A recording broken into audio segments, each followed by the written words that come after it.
Hello, thank you very much for being with us. You are watching Amir Shakil 5858 and I am Amir Budnam. Reported by American and Canadian channels and is AFP, AP and Reuters news agencies. Now the headlines. Tonight we have breaking news as we come on the air in the West. A terrifying shooting unfolding in Midtown Manhattan. A suspect with a long gun opening fire at a well-known building housing NFL headquarters at Blackstone, an investment firm. What we've just learned. Also tonight, the life-threatening heat. More than 200 million Americans on alert in New York City. It'll feel like 104 from New Orleans to Raleigh. It'll feel like 110 to 115. The heat triggering dangerous storms. Philadelphia to New York to Boston, worsening tomorrow.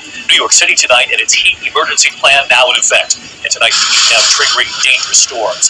We're also tracking a deadly boating accident. At least 2 children thrown into the water, now dead. Other children in critical condition after a barge slams into a boat. Tonight, President Trump on the world stage pressed on Jeffrey Epstein and co-conspirator Ghislaine Maxwell, who just met with the Justice Department. The president now saying he is allowed to pardon Ghislaine Maxwell when he was asked about it, and said this about whether he ever went to Jeffrey Epstein's island. I never had the privilege of going to his island. The president describing what led to his falling out with Epstein. Tonight, amid the devastating images coming out of Gaza, President Trump now saying this is real starvation. After Israel's claim there is no famine. The president saying you can't fake that. Tonight, the attack at a Walmart. New video showing the moment Good Samaritans confront the suspect armed with a knife, accused of stabbing 11 people.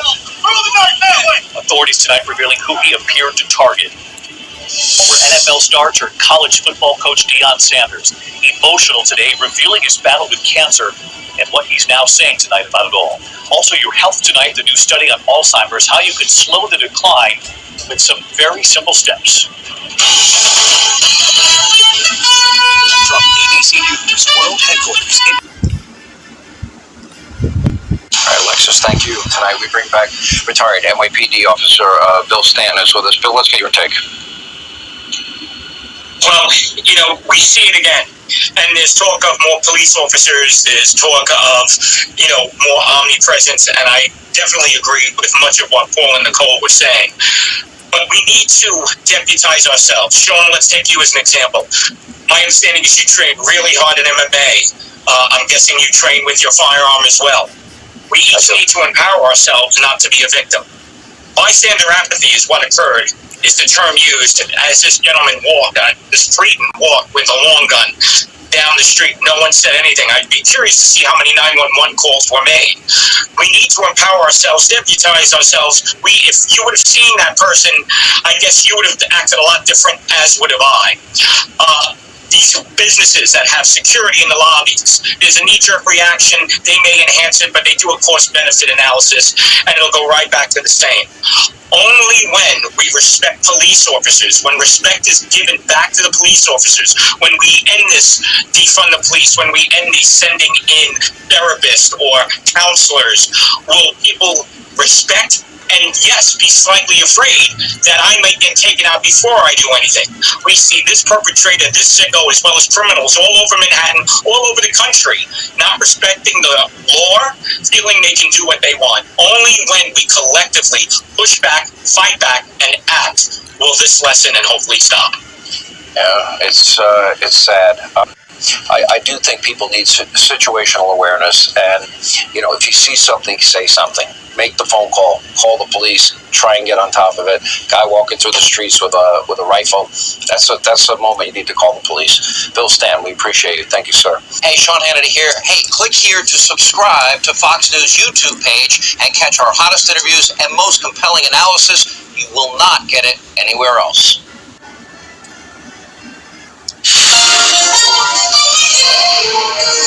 On this Monday night, Israel's allies sound off about Gaza's escalating starvation as Israel allows a small amount of aid in. That's real starvation stuff. I see it. You can't fake that. The U.S. president's idea on how to change how food is distributed. Pressure mounts on Canada to strike a trade deal with the U.S. It's a complex negotiation. The hopes Canada can score a better agreement than the EU. There encounters the BC man attacked and one couple's close this call, a reminder on how to stay safe. Plus, Golden Summer, Canadian swimming sensation Summer McIntosh's new triumphs. She's a cool customer, isn't she? And her quest to do something no other woman has done before.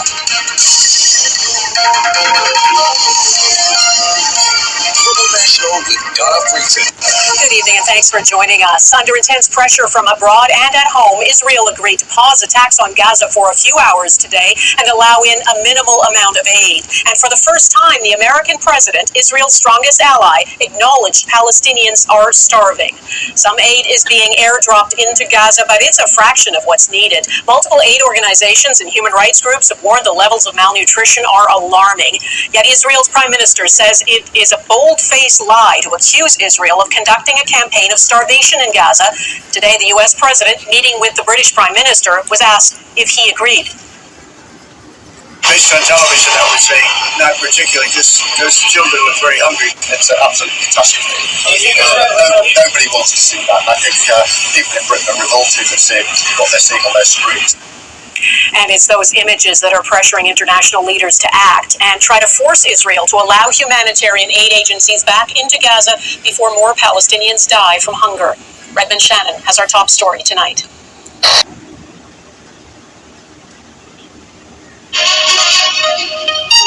Africa News. The news. The Islamic State group claimed responsibility on Monday for a deadly assault on a church in the northeast of Democratic Republic of Congo, as mentioned on its Telegram channel. City authorities reported that rebels linked to the Islamic State were behind the killing of at least 40 people in the attack on the Commander Catholic Church that occurred on Sunday. As a result of the attack that took place around midnight, over half of Commander's residents have fled. The areas of Base, Zunguluka, Umoja, and Ngombenyama, identified as the most at risk, have nearly been vacated, as reported by various sources. The combined forces of FARDC and UPDF have increased their presence in the region, offering some reassurance to those who remain. Cocoa farmers in Ivory Coast say a cold spell and lack of rainfall could lead to crop damage and reduced expectations for the October to March harvest.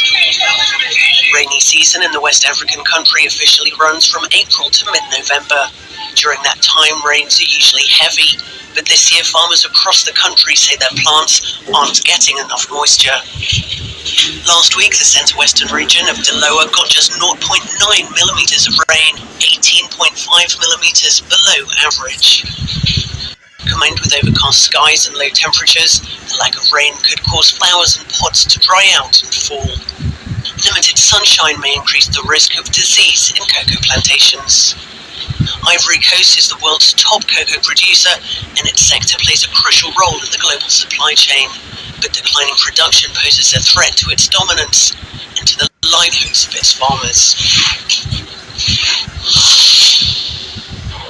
United States President Donald Trump on Monday warned he would only give Russia 10 to 12 more days to reach peace with Ukraine. 2 weeks ago, Trump had given Russian leader Vladimir Putin a 50-day deadline to find a peace deal. I'm going to make a deadline of 10 or 12 days from today. There's no reason in waiting. There's no reason. Days that one generous. We just don't see any progress being made. Trump threatening agreement is not expressed and dismissed the idea of a meeting with the Russian leader. Russia could be so rich right now. They still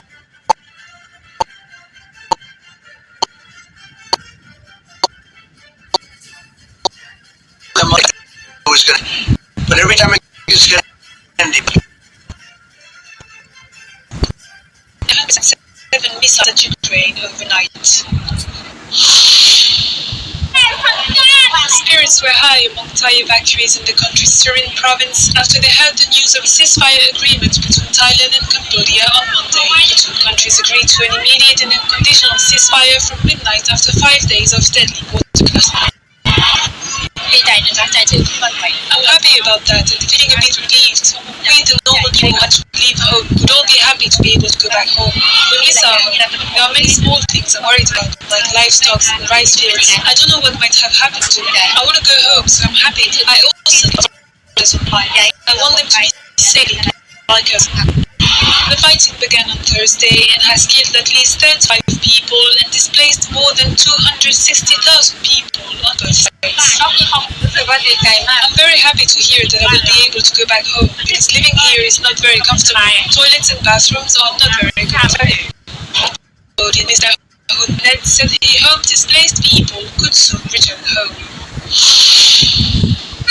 The United States President Donald Trump on Monday said he agreed with Netanyahu's statement that there was no starvation in Gaza. Trump spoke to reporters from one of his golf courses in Scotland, where he met Britain's Prime Minister Keir Starmer. Based on television, I would say not particularly. Those children were very hungry, but we had a lot of money and a lot of food. And other nations now stepping up. I know that this nation is It's a humanitarian crisis. It's an absolute catastrophe. Nobody wants to see that. I think people in Britain are revolted at seeing what they're seeing on their screens. So we've got to get to that ceasefire. Thank you, Mr. President, for leading. And also more and more aid in. America's done a lot of this. A lot of countries done a lot. We're now working with Jordan on getting direct aid from the. This is a desperate situation. Trump said he believed a ceasefire was possible between Israel and Hamas. Starmer urged the American president to ensure that the U.S. plays a big role wants Washington's help in convincing Israel to allow more aid into the enclave. Britain, France and Germany have criticized Israel for withholding humanitarian assistance, but British officials said only the U.S. had the leverage to make a real difference.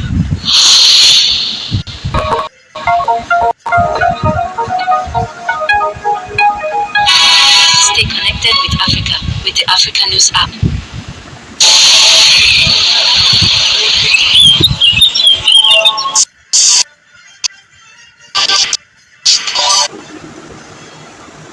So we have good news.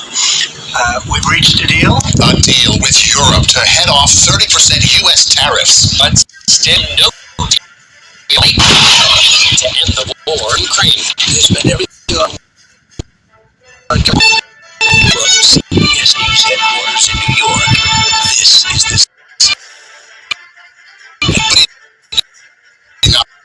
Press struck a deal with Europe to head off. It avoids 30% U.S. President August 1st. Instead, the tariffs will be about half that amount on products including cars, computer chips, and pharmaceuticals. The Europeans, in return, will spend hundreds of billions of dollars on U.S. products. The agreement is not set in stone, and there are still a lot of details to be worked out. Weisha Zhang is traveling with the president in Scotland. Weisha? Oh, good evening. Those details will determine how much more U.S. consumers will pay for products from the EU on things like furniture, rubber tires, and wine. Even though President Trump lowered the tariff rate from 30 to 15% last year, it was just 1.2%. Still. Breaking news tonight, an active shooter reported in Midtown Manhattan. The massive NYPD responds to a skyscraper on Park Avenue. This chilling image of a man carrying a long gun outside. City officials telling us at least one officer and one civilian have been shot. The gunman now confirmed dead. Also tonight, the sailing camp tragedy off the coast of Miami Beach. Video exclusively obtained by NBC News shows the moment a barge crashes into a sailboat filled with young campers, killing 2 kids. Responders and rescue divers rushing to the scene, trying to save those campers and their counselor. The Walmart stabbing spree, the suspect now facing terrorism charges. Our conversation with the man who used a shopping cart to stop the attacker before he stabbed more people. The hunt for a killer, an Arkansas couple murdered in Devil's Den State Park during a hike with their 2 young daughters. Palestinians rushing towards parachutes holding pallets of food dropped from the sky as Israel allows small amounts of additional aid into Gaza. President Trump breaking with Israel saying there is real starvation there. The urgent new UN warning tonight. Plus the Epstein files, the president detailing how Jeffrey Epstein invited him to his private island, but he refused to go, and revealing the reason they had a falling out. This is NBC Nightly News with Tom Yamas. Here tonight with breaking news right here in New York City. Police are responding to a reported active shooting.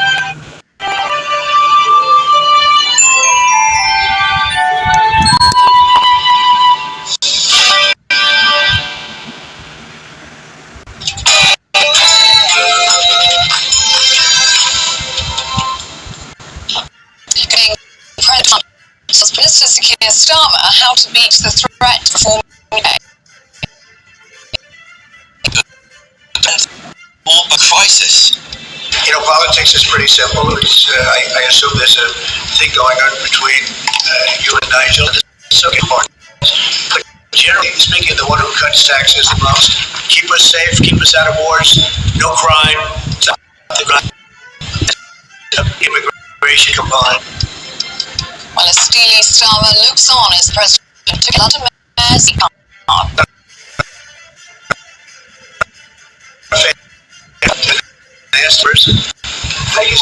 I think she's a friend of mine, Russia.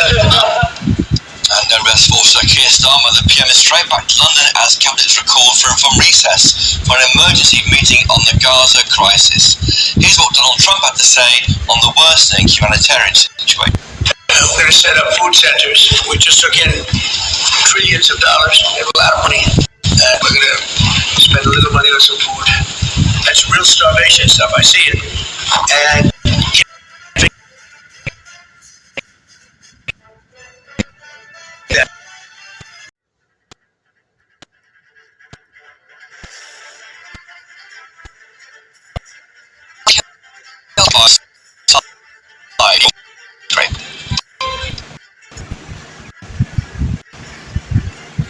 celebrations continue. The Lionesses are given a hero's welcome home in Downing Street ahead of a grand parade today. And in sport this morning, we're from Pims to cocktails. The venue by number 10. The homecoming parade down the Mall today starts at 12:10 with the Lionesses on stage in front of Buckingham Palace at 12. After winning crown, he's Luke Littler, not the world number one. And if you think he's young at 18, a Chinese swimmer was just hundredths of a second off a world championship medal yesterday, and she's even younger, much younger. Leave me like when I put it all together for you. I'm gonna take my time. Pop Princess Mariah Carey raised eyebrows as she claims she does not age. Isn't she lucky? Today we're debating if celebrities owe it to the public to become clean about plastic surgery. Hello there, good morning. A cloudy and damp start for many, but will we see any sunshine this afternoon? Well, stay tuned and I'll have all the details. Good morning to you. It's just gone 6 o'clock. I'm Ellie Costello. I'm Christopher Hope. This is just breakfast.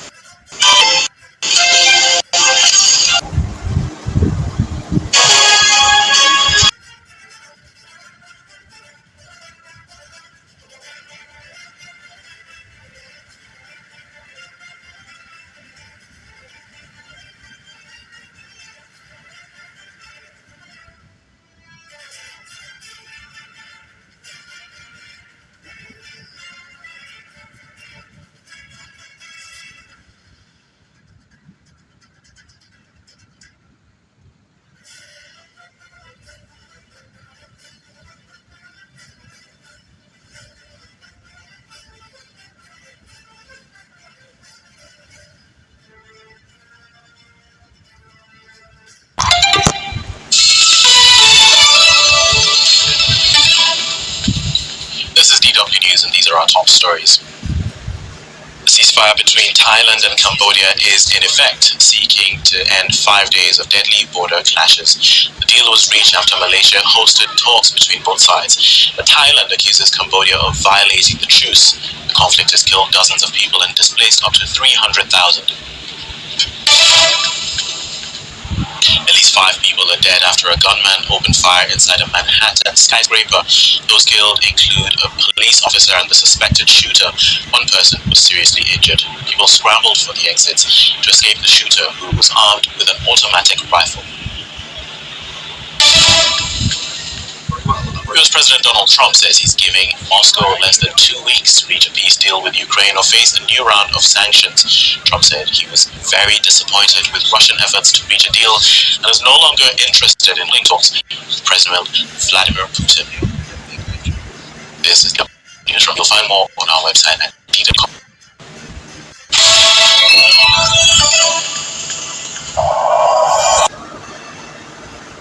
Correspondents around the world.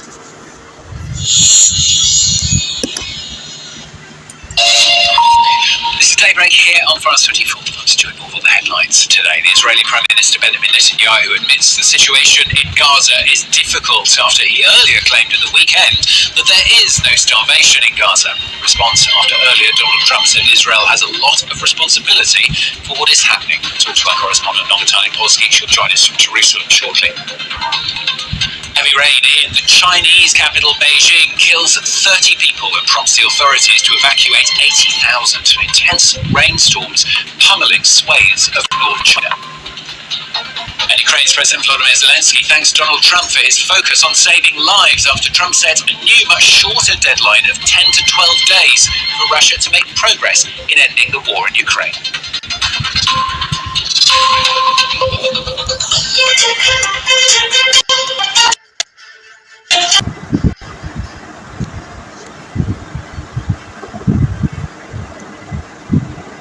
ABC iView.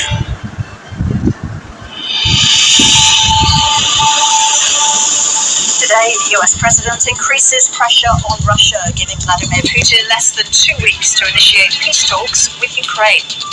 I thought we'd be able to negotiate something, so I'm disappointed.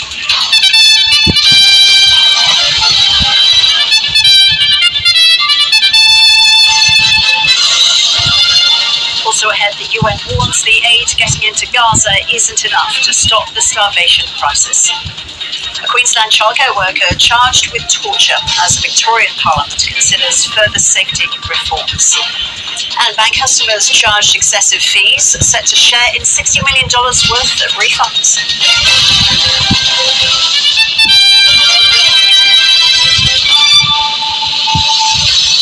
Hello, welcome to ABC News. I'm Rosa Schmiles. US President Donald Trump has set a new deadline of 10 to 12 days for Russia to agree to a ceasefire in Ukraine.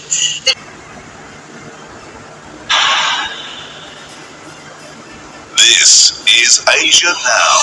It's 12 p.m. in Singapore and Hong Kong, 9:30 in New Delhi, and 11 o'clock in Jakarta. I'm Rani Samtani. At this hour, Thailand's army accuses Cambodia of violating an hours-old ceasefire, saying clashes continued along the border. Cambodia has yet to respond. Indonesia and Malaysia revived bilateral talks after an 8-year pause. Trade and defense in focus as Prabowo Subianto and Anwar Ibrahim meet in Jakarta. And at least 30 people killed in Beijing after days of heavy rain and flooding. Tens of thousands have been evacuated as streets turn into rivers.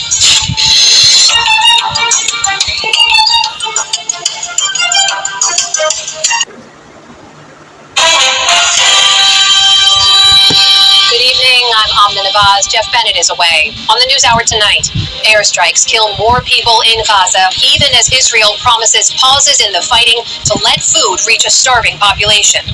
European nations give mixed reactions to the US-EU trade deal. We speak with the European Union's ambassador about implications for the global economy. And Ben & Jerry's ice cream shows how a new recycling process can turn food waste into energy. This system puts out a little over a megawatt, which is about enough to power 1,300 homes in Vermont.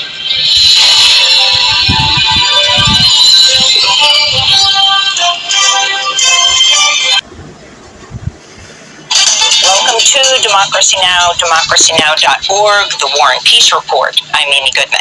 Health officials in Gaza say at least 14 Palestinians have starved to death over the past day, bringing the total to at least 147, including 88 children. Facing growing international pressure, Israel's allowed some additional aid into Gaza, including by airdrops, but the UN says it's still just a drop in the ocean of what's needed. Israel also said it'll pause attacks for periods of the day in parts of Gaza, but the death toll keeps climbing. Earlier today, Israeli forces opened fire at 2 food sites. On Sunday, Israeli forces killed 9 Palestinians and injured 54 who gathered along an aid convoy route in central Gaza. Earlier today, 2 leading Israeli human rights groups, B'Tselem and Physicians for Human Rights issued reports accusing Israel of committing genocide in Gaza. Yuli Novak, the director of B'Tselem, said, quote, "What we see is a clear, intentional attack on civilians in order to destroy a group. I think every human being has to ask himself,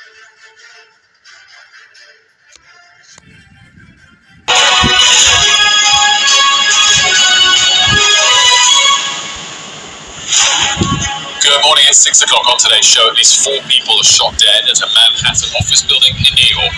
Plus, Sir Keir Starmer, a special cabinet meeting in Gaza today. It is Tuesday, the 29th of July. Your headlines: a police officer is among 4 people killed in a New York office shooting. The Prime Minister reports his ministers for an emergency cabinet meeting to discuss the crisis in Gaza. Donald Trump's advice to the Prime Minister: cut taxes and stop small boats. Today, the US President is in Aberdeen. 1 year on from the Southport killing, Sky News hears from a teenage survivor about her campaign to stop knife crime. Plus, England's victorious Lionesses are welcomed at 10 Downing Street as they celebrate winning Euro 2025. Celebrations won't end there with an open top bus parade this afternoon.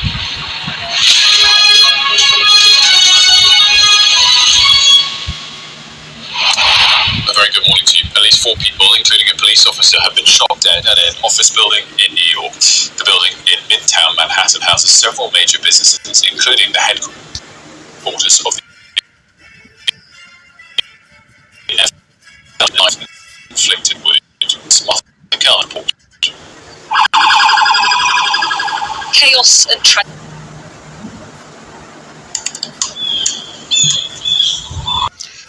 Thank you very much for giving time to Amir Shekel 5858. I am Amir Shekel. Have a good life. Bye-bye.